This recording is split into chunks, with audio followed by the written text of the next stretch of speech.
There is nothing I would not do for those who are really my friends. I have no notion of loving people by halves. It is not my nature. I declare, after all, there is no enjoyment like reading. How much sooner one tires of anything than of a book. When I have a house of my own, I shall be miserable if I have not an excellent library. Angry people are not always wise. You pierce my soul. I am half agony, half hope. I have loved none but you. I could easily forgive his pride if he had not mortified mine. I must learn to be content with being happier than I deserve. It isn't what we say or think that defines us, but what we do.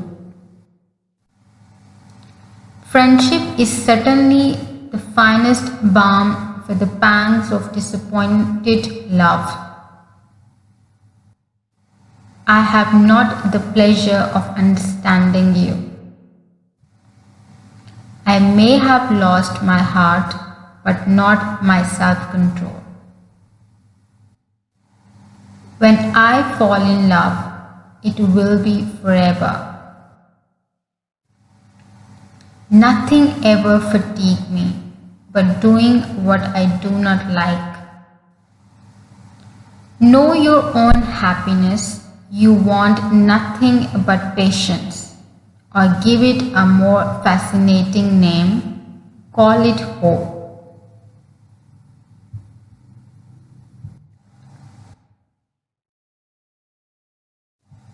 There are people who the more you do for them, the less they will do for themselves. You must be the best judge of your own happiness. But people themselves alter so much that there is something new to be observed in them forever. There is no charm equal to tenderness of heart. I was quiet, but I was not blind. Now they were as strangers, worse than strangers, for they could never become acquainted. A fondness for reading, properly directed, must be an education in itself. Her own thoughts and reflections were habitually her best companions. Beware how you give your heart. There are as many forms of love as there are moments in time. Every moment has its pleasures and its hope. It's such a happiness when good people get together. And sometimes I have kept my feelings to myself because I could find no language to describe them in. I love you most ardently. I certainly have not the talent which some people possess of conversing easily with those I have never seen before. To hope was to expect.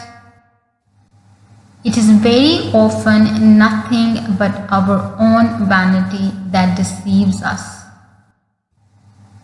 You were disgusted with the women who were always speaking and looking, and thinking for your approbation alone. I rose and entrusted you, because I was so unlike them. We live at home, quite confined, and our feelings prey upon us. There are very few who have heart enough to be really in love without encouragement.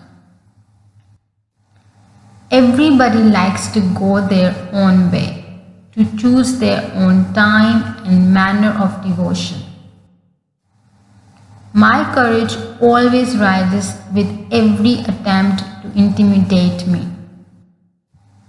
Yes, I found myself by insensible degrees, sincerely fond of her, and the happiest hours of my life were what I spent with her. Those who do not complain are never pitied.